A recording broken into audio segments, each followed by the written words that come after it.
ರಾಜ್ಯದ 25ನೇ ಮುಖ್ಯಮಂತ್ರಿಯಾಗಿ ಅಧಿಕಾರವನ್ನು ಸ್ವೀಕರಿಸಿರುವ ಡಿ.ಕೆ. ಶಿವಕುಮಾರ್ ಸಾಹೇಬರಿಗೆ ರಾಜ್ಯ ಸಂಚಾಲಕರಾದಂಥ ಕೆಪಿಸಿಸಿ ವಿಭಾಗದ ಜಿನ್ನಗರ ಜಗನ್ನಾಥ್ ರವರು ಶುಭಾಶಯಗಳನ್ನು ಕೋರಿದ್ದಾರೆ.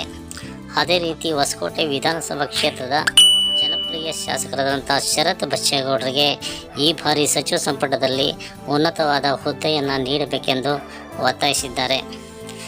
ಡಿ.ಕೆ. ಶಿವಕುಮಾರ್ ಅವರು ಉಳಿದ ಅವಧಿಯಲ್ಲಿ ರಾಜ್ಯಕ್ಕೆ ಅತ್ಯುತ್ತಮವಾದಂತಹ ಅಭಿವೃದ್ಧಿ ಕಾರ್ಯಗಳಿಗೆ ಒತ್ತು ನೀಡಿ ರಾಜ್ಯವನ್ನು ಮುನ್ನಡೆಸುವಂತಹ ಶಕ್ತಿಯನ್ನು ಹೊಂದಿದ್ದಾರೆ ಎಂದು ತಿಳಿಸಿದ್ದಾರೆ. ಅದೇ ರೀತಿ ಜಿನ್ನಗರ ಜಗನ್ನಾಥ್ ರವರು ನೂತನ ಸಚಿವ ಸಂಪುಟದ ಸಹೋದ್ಯೋಗಿಗಳಿಗೆ ಈ ಬಾರಿ ಎಲ್ಲ ಸಚಿವರುಗಳು ಉತ್ತಮವಾದ ಆಡಳಿತವನ್ನು ನೀಡಲಿದ್ದಾರೆ ಎಂದು ವಿಶ್ವಾಸವನ್ನು ವ್ಯಕ್ತಪಡಿಸಿ ಮಾಧ್ಯಮದ ಮೂಲಕ ತಮ್ಮ ವಿಶ್ವಾಸದ ಶುಭಾಶಯಗಳನ್ನು ಕೋರಿದ್ದಾರೆ. ನಮ್ಮ ಹೆಸರು ಜಿನ್ನಗರ ಜಗನ್ನಾಥ್ ಅಂತ, ಕೆಪಿಸಿಸಿ ರಾಜ್ಯ ಸಂಚಾಲಕರು, ಎಸ್ ಸಿ ವಿಭಾಗ.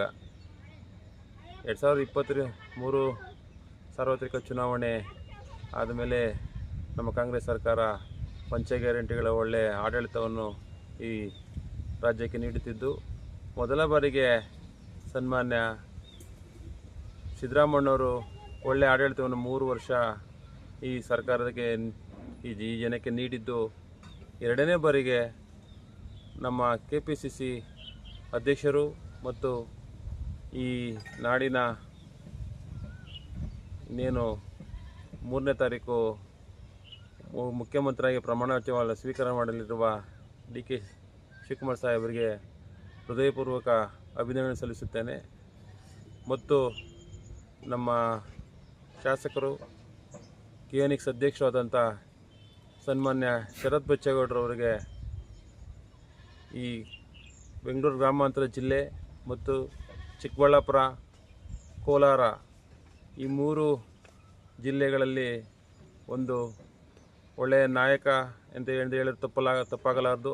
ಹಾಗಾಗಿ ಇವರಿಗೆ ಹೈಕಮಾಂಡ್ ಅವರು ಮನದಲ್ಲಿಟ್ಟುಕೊಂಡು ನಮ್ಮ KNX ಅಧ್ಯಕ್ಷರು ಜನಪ್ರಿಯ ಶಾಸಕರಾದಂಥ ಶರತ್ ಬಚ್ಚೇಗೌಡರನ್ನು ಪರಿಗಣಿಸಿ ಸಚಿವ ಸ್ಥಾನ, ಕ್ಯಾಬಿನೆಟ್ ದರ್ಜೆ ನೀಡಬೇಕು ಅಂತೇಳಿ ಒತ್ತಾಯಿಸುತ್ತೇನೆ. ಹಾಗೂ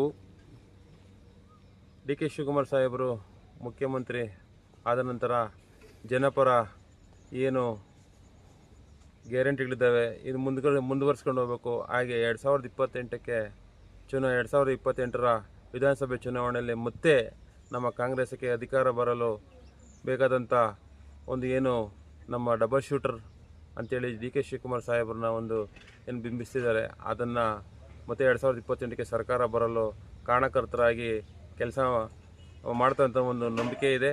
ಹಾಗಾಗಿ ಇನ್ನು ಅತಿ ಹೆಚ್ಚಿನ ಉತ್ಸಾಹವನ್ನು ಕಾಂಗ್ರೆಸ್ ಕಾರ್ಯಕರ್ತರಿಗೆ ನೀಡಿ, ಕಾಂಗ್ರೆಸ್ ಕಾರ್ಯಕರ್ತರಿಗೂ ಇದುವರೆಗೂ ಬಿ.ಕೆ. ಹರಿಪ್ರಸಾದ್ ಸಾಹೇಬರು ಹೇಳ್ತಿದ್ರು, ಕಾಂಗ್ರೆಸ್ ಕಾರ್ಯಕರ್ತರಿಗೆ ಏನಾದರೂ ಮಾಡಬೇಕು ಅಂತಂತೇಳಿ, ಕಾಂಗ್ರೆಸ್ ಕಾರ್ಯಕರ್ತರಿಗೂ ಏನಾದರೂ ಹುದ್ದೆಗಳನ್ನು ನೀಡಬೇಕು ಅಂತೇಳಿ ಈ ಮೂಲಕ ಮುಖ್ಯಮಂತ್ರಿಗಳನ್ನು ಮತ್ತು ನಮ್ಮ ಸಚಿವರುಗಳನ್ನು ಒತ್ತಾಯಿಸುತ್ತೇನೆ.